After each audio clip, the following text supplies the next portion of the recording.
then there's zippers up the side so that the jacket will fit tightly around the hips, keeping that straight, sleek look that it should have. And very often you'll find a zipper hidden in the arm. Good afternoon, ladies and gentlemen. You'll excuse the fact that I'm out of breath, but about 10 or 15 minutes ago, a tragic thing, from all indications at this point, has happened in the city of Dallas. Let me quote to you this. And you'll excuse me if I am out of breath. A bulletin, this is from the United Press, from Dallas. President Kennedy and Governor John Connally have been cut down by assassins' bullets in downtown Dallas. They were riding in an open automobile when the shots were fired. The president, his limp body carried in the arms of his wife, Jacqueline, has rushed to Parkland Hospital. I was at the Home and Flower Show downtown in Cleveland, and the broadcast came across. Nobody could believe it, of course. And from that moment, I, came home and just stayed glued to the set. News of President Kennedy's assassination reached 90% of Americans within an hour, and most learnt of it through live broadcasts. From Dallas, Texas, the flash, apparently official, President Kennedy died at 1 p.m. Central Standard Time, 2 o'clock Eastern Standard Time, some 38 minutes ago.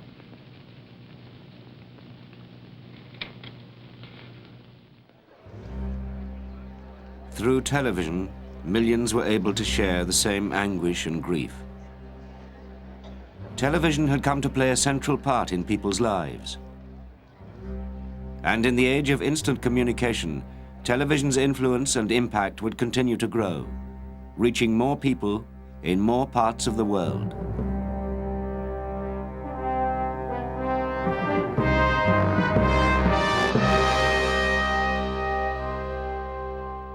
Vision and sound are on. The station goes on the air.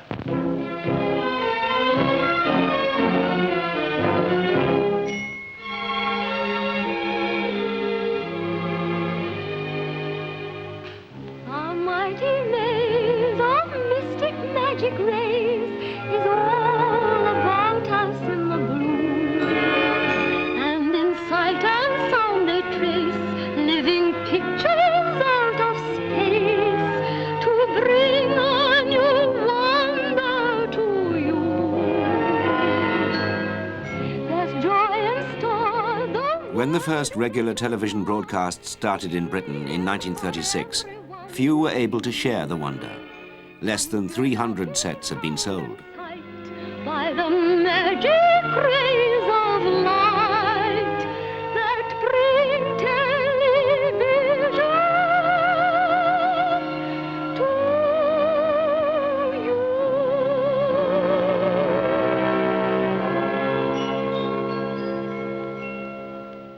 You put all the lights off to watch it. You had a special room for it. It was a television room. You sat in chairs and watched it as you did at a cinema. It was an enormous thing. You had to put it in the corner of a room, and it stuck right out into the room. And of course it was radio as well. It was a beautiful cabinet. A small screen, of course. Television was an intruder in the great age of radio, seen as a novelty for the well-off. Conrad Frost bought one of the first sets and the apparatus that went with it. We had an aerial which was just a huge wooden post with a crosspiece somehow fixed to it and 2 iron bars at each end of the crosspiece.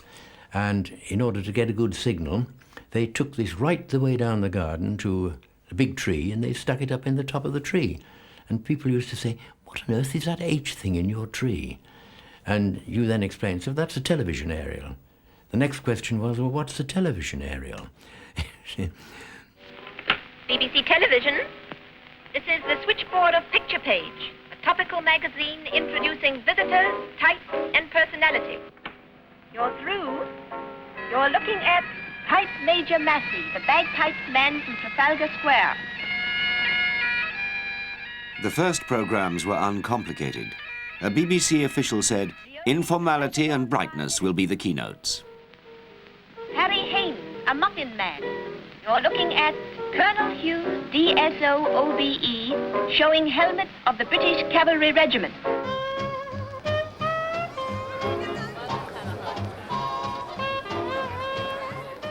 At the New York World's Fair in 1939, television was presented as one of the advances that would help bring a better world of tomorrow. That's a television camera. Holy smokes, does it work? Of course. You go down there, Mr. Middleton. You can see and hear Bud on a whole row of television receivers. You better be good. It was just absolutely amazing where you would stand under the cameras, they would take your picture in one room, and then you could see it in the other room and everything. And they said, you know, this is going to be something that we're going to have in every household soon. And I just couldn't believe it. Now just act and talk naturally. Oh, is it going? It's on. Hiya, folks. This is Clark Gable Middleton speaking. Well, what do you think of the fair? Well, as a guy I once studied about said, I came, I saw, and I'm almost conquered. How am I doing, Dad? The first American broadcasts were launched from the fair with a solemn awareness of television's unique potential. And now we add radio sight to sound.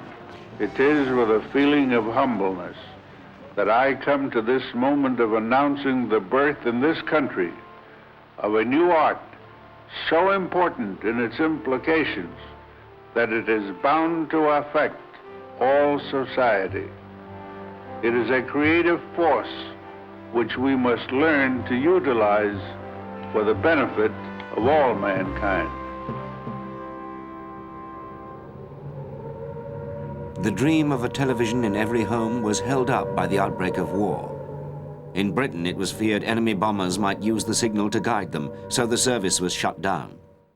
I remember switching on one evening, and they said, this is going to be the last television program. And you suddenly realize that there was going to be a war. And you realize that what the war was going to mean to you, and the first thing it meant to me is I wasn't going to have television anymore. And that was my first impact. I don't say that lasted for very long. I then began to readjust the rest of how my life would change. But the first impact was, what, no more television? Mass entertainment still meant the cinema and radio when television was relaunched in 1946. 31 million Britons went to the movies each week. A government minister said television was to be a new public service. It should cease to be a plaything for the few and become a recreation for the many. Queuing Studio A. But since receivers cost 7 times the average weekly wage, they were beyond the reach of working people.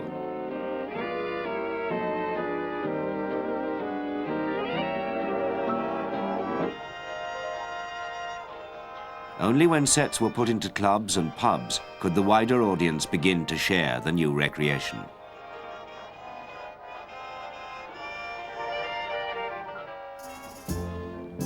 The countries which introduced it took 3 different approaches to television: public service, advertising-led, and government-controlled. In France, as in Britain, television was regarded as a public service, paid for by viewers through a license fee. In a time of austerity, some communities clubbed together to buy sets.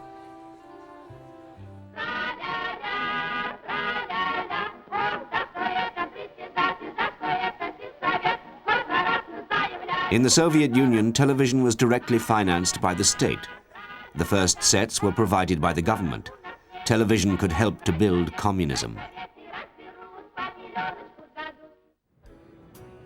But in the United States, television, like radio, was a business, financed by advertising. And Americans took to it fastest. In the most prosperous country in the world, industrial workers could afford sets. By 1949, nearly 2 million households were watching. To sell more sets, manufacturers stressed the high expectations most people still had for television. RCA Victor Television will bring to many families opportunity for greater understanding. They will watch great historical events as they take place. They will see people from all parts of this land and others stating their opinions and explaining their ways of life. But some had reservations about the power of the new medium, including Winston Churchill on a visit to the United States. This television, it's come to take its place in the world. As a rather an old-fashioned person, I have not been one of its principal champions, but I don't think it needs any champions. It can make its own way. And it's a wonderful thing, indeed, to think that every expression on my face at this moment may be viewed by millions of people throughout the United States. I hope the raw material is as good as the methods of distribution. From the first local stations, America was being connected by a growing network until the whole country could see the same programs at the same time. The coast-to-coast link was finished just as one of America's most respected radio journalists moved to television.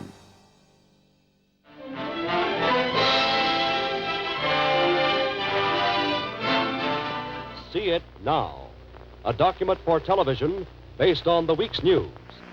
This is an old team trying to learn a new trade. We are, as newcomers to this medium, rather impressed by the whole thing. Impressed, for example, that I can turn to Don Hewitt here and say, Don, will you push a button and bring in the Atlantic coast? There she is. Brooklyn Bridge. Thank you very much, Eddie Scott. Hold it, please, will you? And then from 3,000 miles away, the audience shared the view of the Golden Gate Oh, Bridge. that's fine. Thank you, San Francisco. Just stand by for a moment, will you? Thank you very much indeed, gentlemen. First time man has been able to sit at home and look at two oceans at the same time. We're impressed with the importance of this medium. We shall hope to learn to use it and not to abuse it.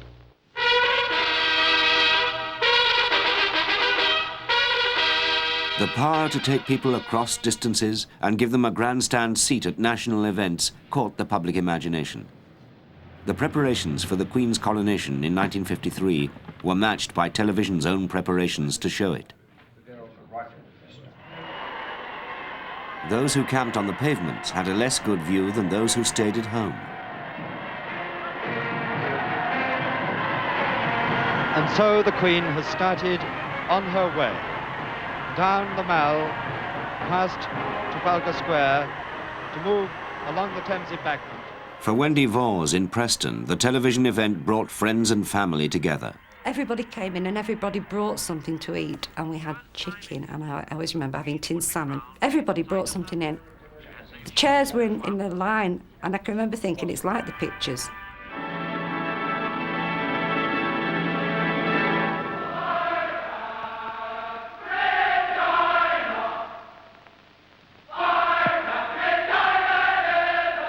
It was the first time I'd seen royalty.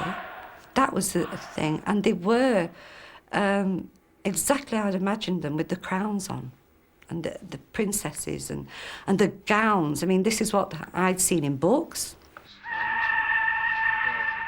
There was only one channel, and the whole nation watched together.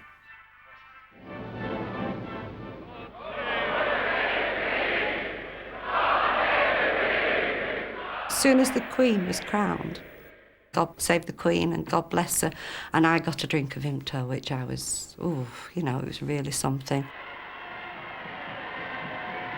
More than 20 million saw the coronation on television, and the number of sets in Britain doubled within a year. So the gold coach of state passes through the central arch, and Her Majesty the Queen has come home, and behind ride high officers of state and of the royal household.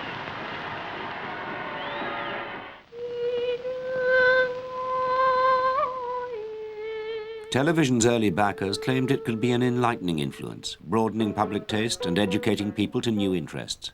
At first, these hopes seemed to be fulfilled. Japan's National Broadcasting Corporation, funded by a license fee, tried to maintain traditional arts.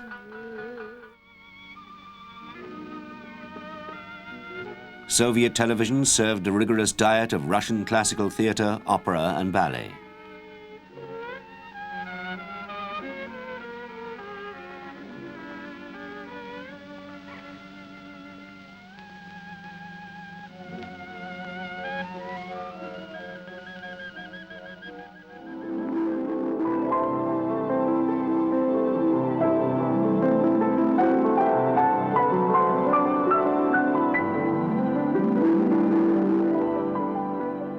But in the United States, the high aspirations of the pioneers had to be reconciled with the need for audiences in an increasingly competitive commercial system.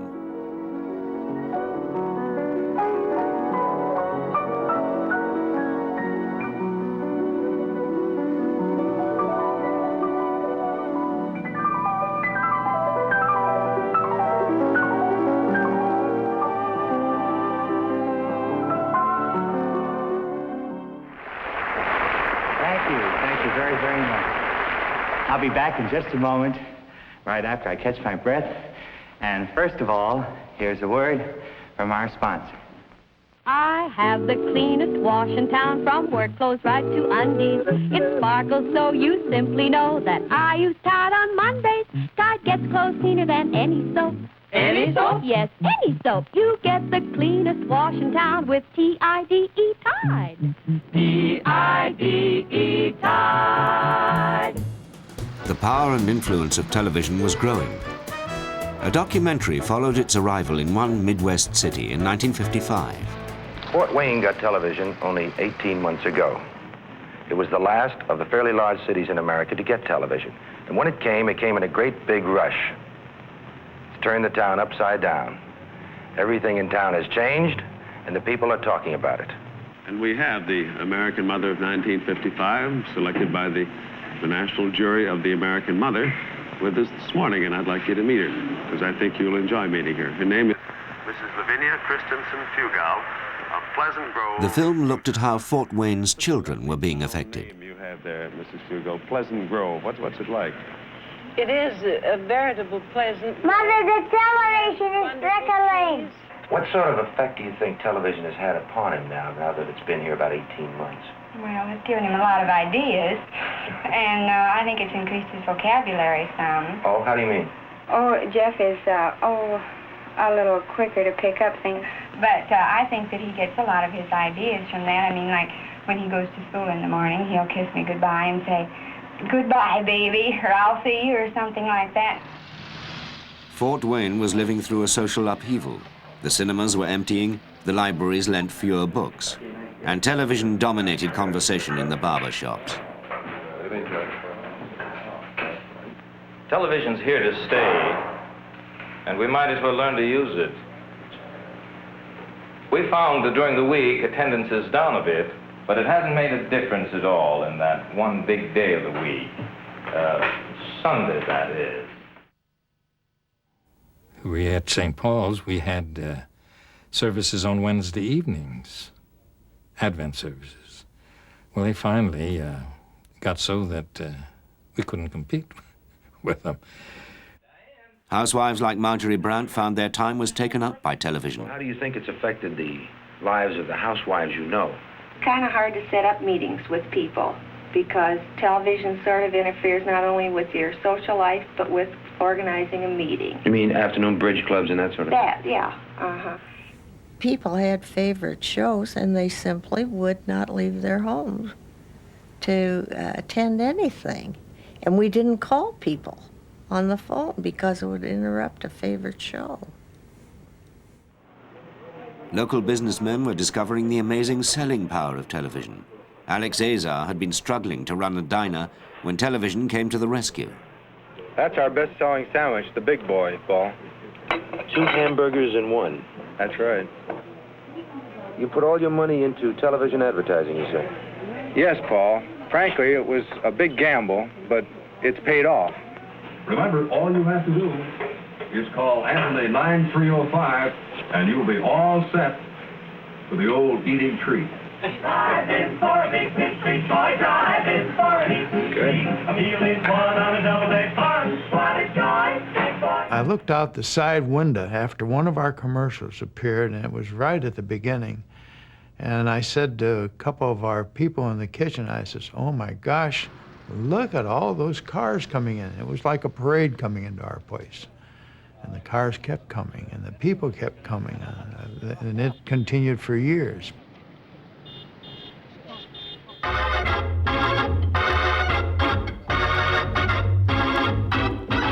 If you want to have fun, come home with me.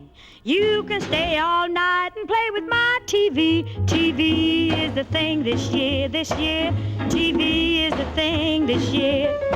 Radio was great, now it's out of date. TV is the thing this year. Last night I was watching Old Tom Mix. The extraordinary selling power of the new medium was soon spotted by politicians who wanted to use it too. Ike for president, Ike for president. You like Ike, I like Ike. Everybody likes Ike for president. Hang out the banner, beat the drum. We'll take Ike to Washington. We'll take Ike to Washington.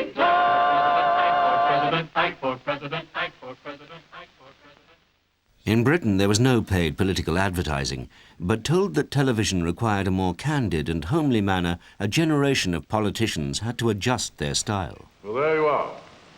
You can see what it's like. The camera's hot, probing eye, these monstrous machines and their attendants, a kind of 20th century torture chamber, that's what it is. But I must try and forget all this paraphernalia and imagine that you are sitting here in the room with me. By 1960, it was clear that what was seen on television could affect the whole course of politics. In the campaign for the American presidency, Nixon and Kennedy agreed to debate live on television for the first time. The producer spoke to the candidates beforehand. I said, you guys want makeup? And Kennedy said, no, I don't want any makeup. Now, you remember, he was in an open convertible, campaigning in California, looked like, you know, he looked like Cary Grant. I mean, he really looked sensational. You hear me now, speaking? Is that about the right tone of voice? I think I better shave. Nixon needed makeup, but he didn't want to admit it in front of Kennedy. So he went off into an office somewhere, and a guy made him up with shave stick that you buy at a drugstore. Came out, looked terrible. In this, the first discussion in a series of 4 joint appearances, the subject matter has been agreed will be restricted to internal or domestic American matters. Let's look at the record. Is the United States standing still? Is it true? Nixon, vice president for 8 years, was the better-known candidate. Has been an administration of retreat, of defeat, of stagnation. Senator Kennedy was the newcomer and the less experienced politician. This is a great country, but I think it could be a greater country. And this is a powerful country, but I think it could be a more powerful country. I'm not satisfied. All over America, viewers could make their own judgments. When the debate started, I was surprised at his Boston accent, his Eastern accent. I was also surprised at the appearance that Nixon had on television. It wasn't too inspiring. He looked tired and haggard, and Kennedy looked young and vibrant. Those who'd listened on radio were convinced Nixon had won, but on television it was Kennedy who'd made the greatest impact. That debate was a swinging point for me. The young man, I thought he was so handsome, so perfect in the way he expressed himself, and so loving for people. And he got to be good. With the help of television, Kennedy won the election. So now my wife and I prepare for a new administration and for a new baby. Thank you. He continued to use television. As part of a skillful campaign to maintain his popularity, cameras were allowed to tour the White House for the first time. This is the corridor that leads across the White House to the State Dining Room. That's right. I rather love this hall. It has all the colors one thinks of when one thinks of the White House. Red and white and blue and gold. We were just all fascinated with the Kennedy family and how they raised their children in the White House, with all the press coverage and people seeing everything that they did. We had such an affinity for the Kennedy family because it was brought to us right into our homes on television.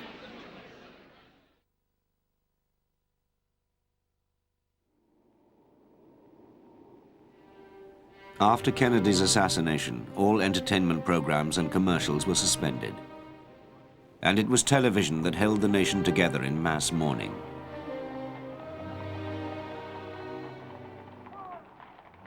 Everything came to a standstill. Everybody just sat there and watched the funeral, and you felt that you were watching the funeral of a friend, and everybody was emotionally involved.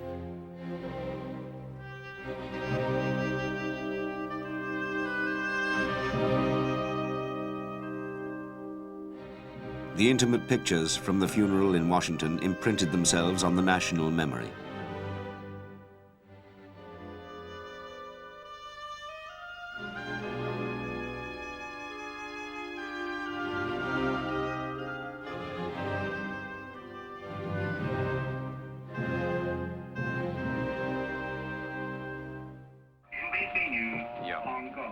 With the reporting of the assassination, television was acknowledged as the main source of news, overtaking radio and newspapers. It was now the principal way by which people learnt what was going on in the rest of the world. It conveyed impressions and emotions more easily than analysis.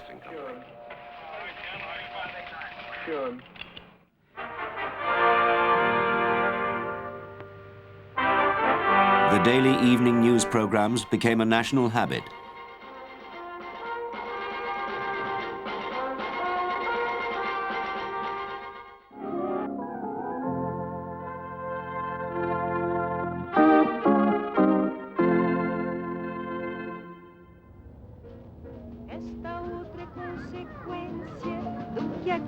In the early 1960s, more parts of the world started to see television for the first time. In the shanty towns of Brazil, people bought sets before any other appliance. In South America, television was commercial, paid for by advertisements, and new stations competed with popular programs.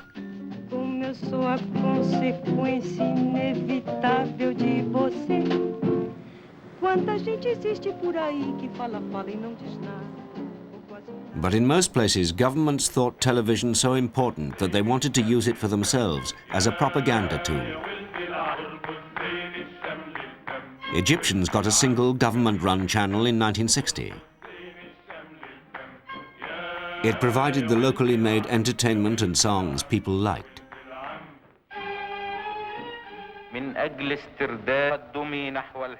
And it carried the official news the government thought was good for them. When President Nasser spoke, there was live coverage at length.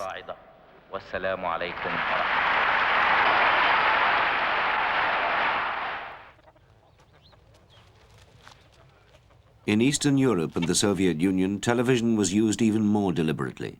The Communist Party said, television's duty is to mold a Marxist-Leninist outlook.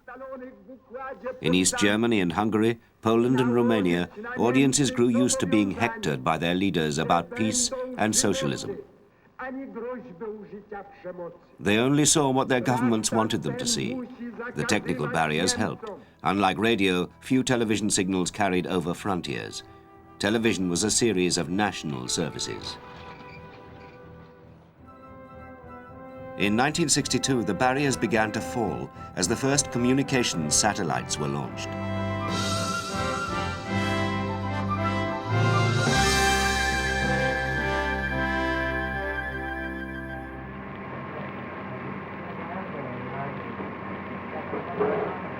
And it's 4.5 minutes to go. Here we are. Here we are. There's a bar. Now, we are anticipating. That's a man's face. There it is. There it is. There's the unmistakable image. There is the first live television picture across the Atlantic. And now has it disappeared? Was that it?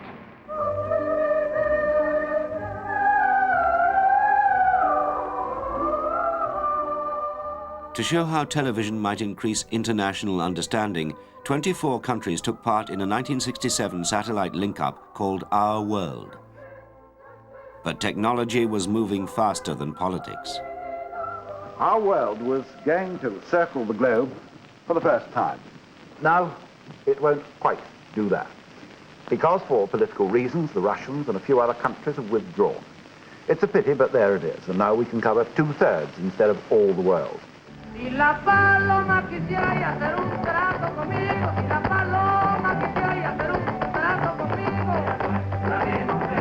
Not many insights were exchanged.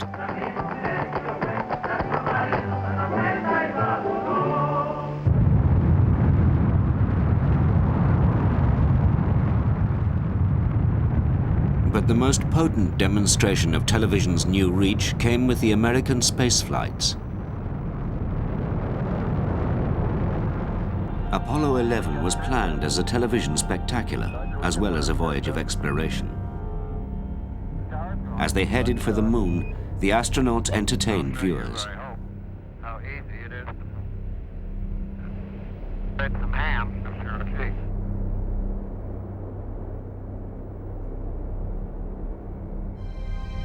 By the fourth day, the audience on Earth was about to witness one of the great moments in mankind's history.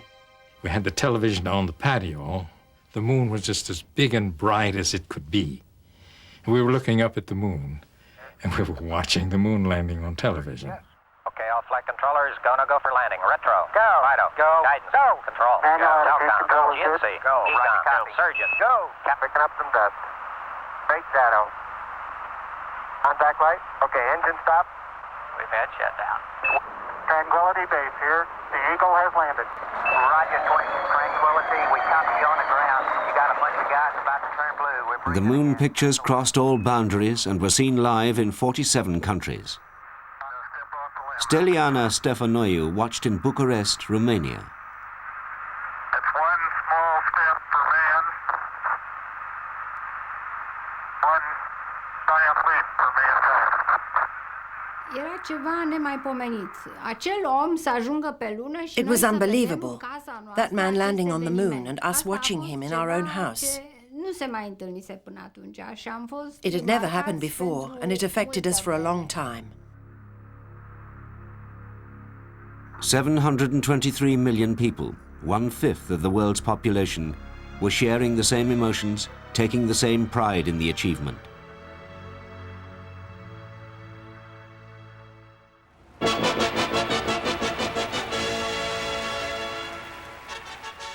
Television gave more frequent outlets for national pride and international excitement when it covered sport, and whole countries joined together to follow their teams.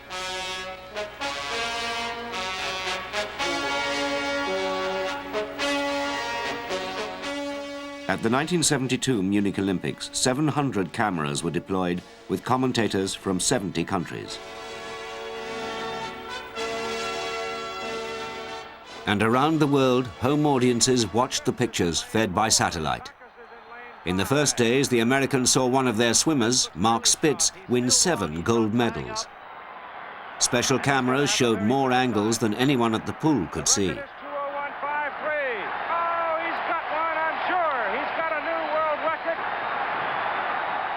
And she is so vivacious, has got so much... The coverage of the Soviet gymnast Olga Korbut inspired well over 1 million British schoolchildren to take up the sport.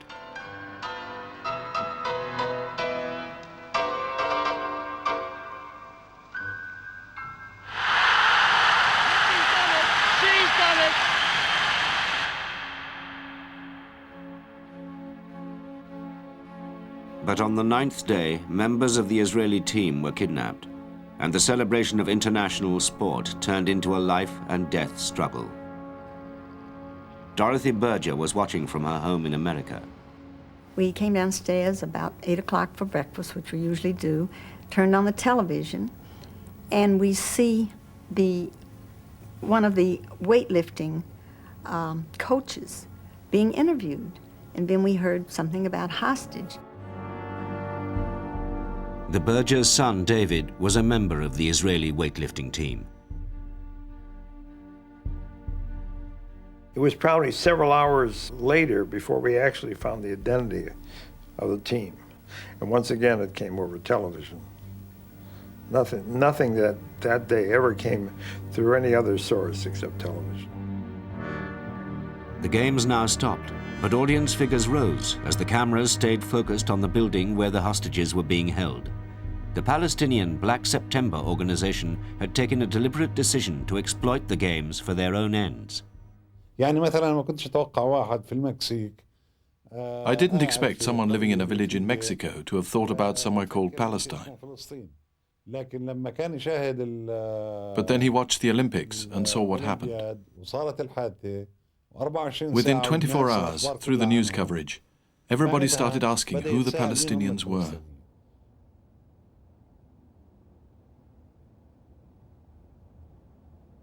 The terrorists were demanding the release of Palestinian prisoners in Israel. Just 1 minute to 12. And within the next minute, we should know whether the threat to execute one hostage every 2 hours will be carried out. We didn't hear from anybody. We didn't hear from the Israeli government. Pretty soon we began to realize this is not good. And we just watched television all night. And the news flash came all over that all 11 hostages had been killed. And that's when we heard it. They have now said that there were 11 hostages. 2 were killed in their rooms yesterday morning. 9 were killed at the airport tonight. They're all gone.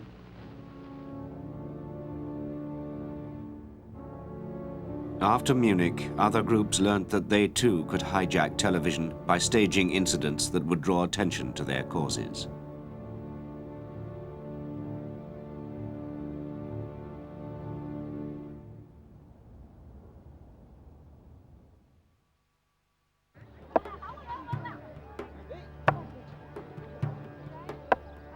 But large parts of the world were still unreached by picture power. In 1975, India saw an internationally funded experiment designed to use television as never before. The new technology would be used to give a rapid boost to development in the countryside. The American Space Agency lent a satellite that could reach villages out of range of ground transmitters.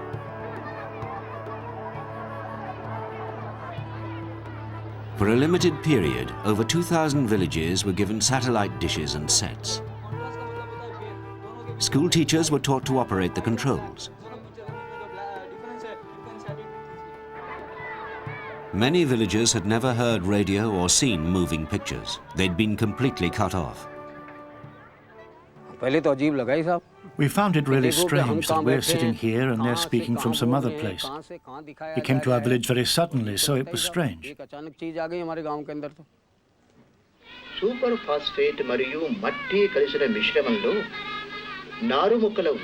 Specially made programs in local languages dealt with health, family planning, and farming methods.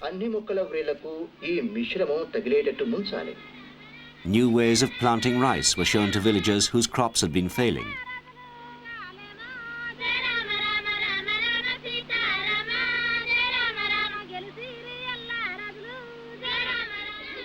They taught us a lot about farming, which tools and seeds to use, and which sort of fertilizer. We got good harvests because of it. The satellite was only available for a year. After that, the money for the experiment dried up, but great claims were made. The experiment has been an outstanding technical success. For the first time, the people in the rural areas have benefited equally with the city dwellers from a technological innovation. For the illiterate, for the underfed, for the deprived of the world, education by whatever means holds the key to a better life.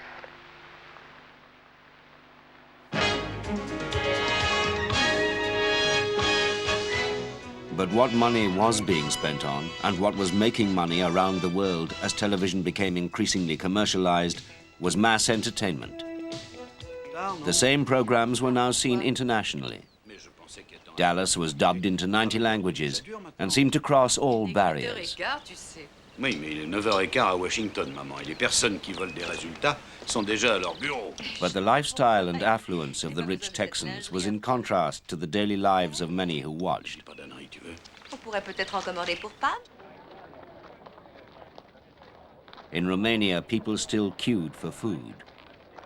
But Dallas was regarded as a capitalist drug so mild that communists could safely be exposed to it. Dallas era un serial care pe noi ne-a We spent a lot of time watching Dallas. Avea multe episoade și It had many episodes. We could see the American way of life. Viața omului american. How they dressed, how they lived, how they handled their finances. Cum se descurcă el cu banii. Totul era nou. Everything was new and very different for us. We were very interested in it. Era mare pentru acest serial. Você não sabe quanta saudade você me deixou. In the Spanish-speaking world, telenovelas, steamy, long-running drama serials, became the staple of daily television, getting higher, regular audiences than any other type of program. Foi tanta emoção, amor, tanta coisa que ficou. Over much of Asia, the most popular series came from Japan. Oshin followed a young country girl's life from rags to riches.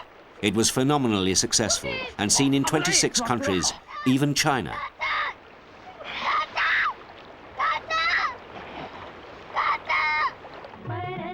By the 1980s, one soap opera, Ramayan, was changing the way television was watched in India. It told an ancient Hindu story of the god Rama and his wife Sita.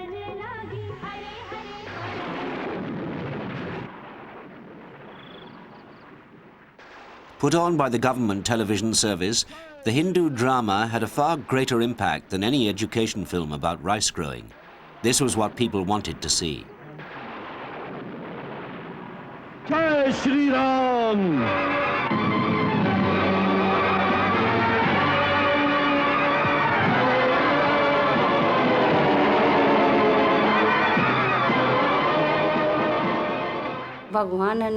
At one point, Rama set Sita alight. It really looked like she was on fire.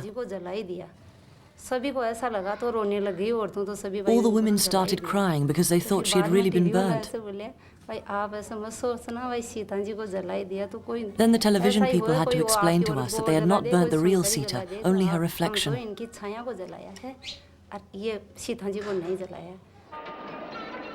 Across India, village viewers turned sets into shrines from which a holy story could be told. Ramayan held the nation in thrall. There were riots when a power cut interrupted an episode. Many believed the actors playing gods were close to gods themselves, and the Hindu opposition party, the BJP, asked the stars to stand for election.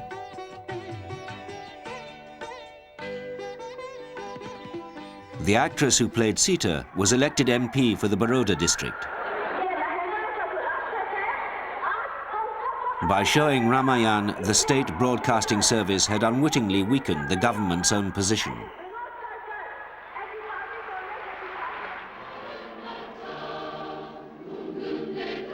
Strict control over television continued longest in the dictatorships that still held power in the Third World and in Eastern Europe.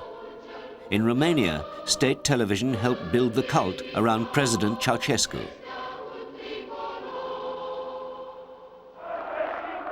In December 1989, at a time when communism was crumbling elsewhere, Romanian television focused on the leader as usual when he spoke at a rally in Bucharest. But shortages and a violent political clampdown had provoked growing anger.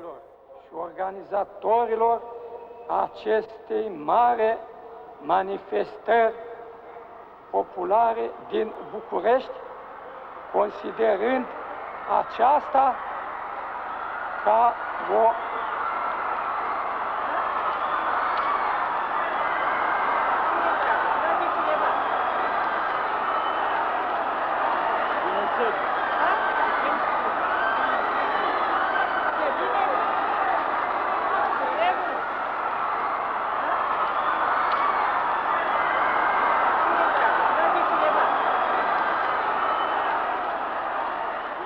Ceausescu lost control as the cameras watched.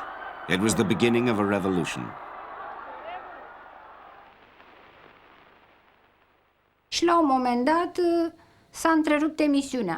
All of a sudden, the broadcast was interrupted, and we realized that something was going on there, and it worried us. In fact, at that moment, it frightened us very badly. We didn't know what was happening. In all the countries around us, the government had changed, but not here. There was simply a moment of panic.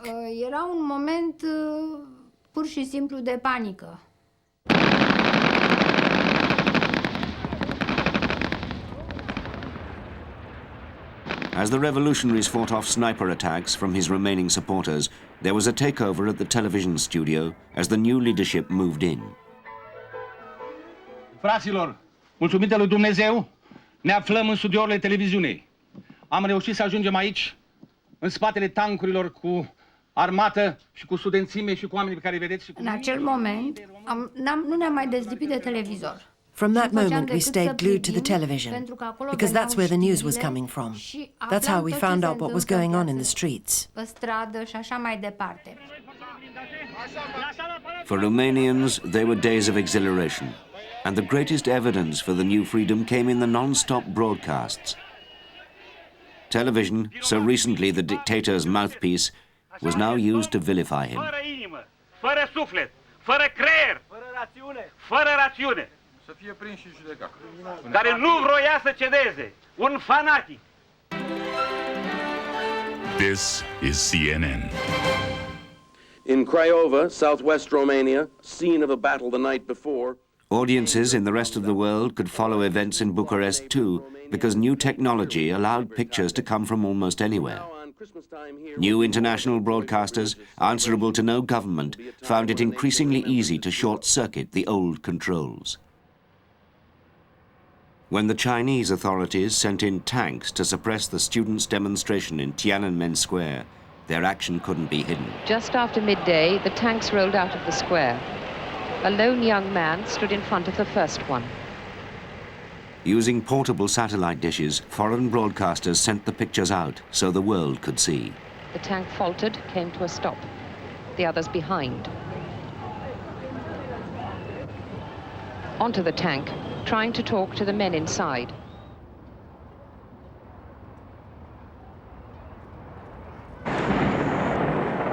When the United States and her allies fought a war with Iraq, television showed it live. Americans at home saw their own missiles exploding in the enemy's capital. It is due west of our position, and we just heard, whoa, holy cow. That was a large airburst that we saw. It was filling the sky. And I think, John, that airburst took out the telecom. I'll never forget, I was watching television, and all of a sudden, we interrupt and so forth, and then came these green shots over Baghdad, you know. The war had started, you know, and boy, from that point on, you know, it was almost a constant thing. It wasn't just news that went international.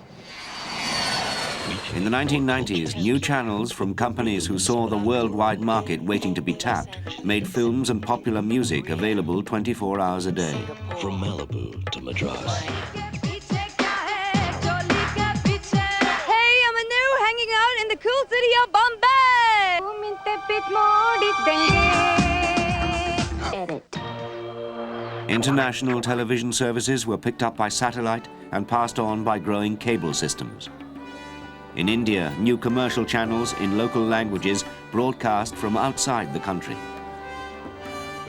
Television sales accelerated, and Indians faced an onslaught of advertising, a different culture, and changing values. Oh, Chunky, my favorite. तुझे देख के दिल करे धक धक. And ये Chunky chaat masala. क्या चटखार. Chunky चाट मसाले से. ये तो एडवर्टाइज बहुत आते हैं. Now there are lots of advertisements. हमारे बच्चों को क्या पता? ये तो बोल देता हमारे के लिए मम्मी ऐसा लेना हमारे लिए. We don't have much money, but our children don't understand this. They keep saying, "Mother, get us this and get us that." Children have a lot more demands once they've seen advertisements. बच्चों की मांग ही नहीं पूरी होती है advertise देख के. With more channels to choose from, the times when whole countries or the world watched together were fewer. The emotional and political power of any one picture or program was diffused. Though there seemed to be more choices, many believed the range was narrowing. Earlier ideas of public service and education were being overtaken by the market, and what sold most easily was entertainment. In Romania, where television had so recently been state-controlled, Steliana Stefanoiu was bewildered by the new freedom. Avem foarte multe programe la televizor. We have a lot of programs because we have cable television. We don't know which channel to watch. Everybody wants to watch something different. Pe ce program să ne oprim? Fiecare din casă dorește altceva. It's as though it's a necessary evil. Even when we go on holiday, we take a portable television with us. It's like an addiction. A mighty maze of mystic magic rays is all about us in the blue. And in sight and sound they trace living pictures out of space to bring a new wonder to you. There's joy in store, the world is at your door. It's here.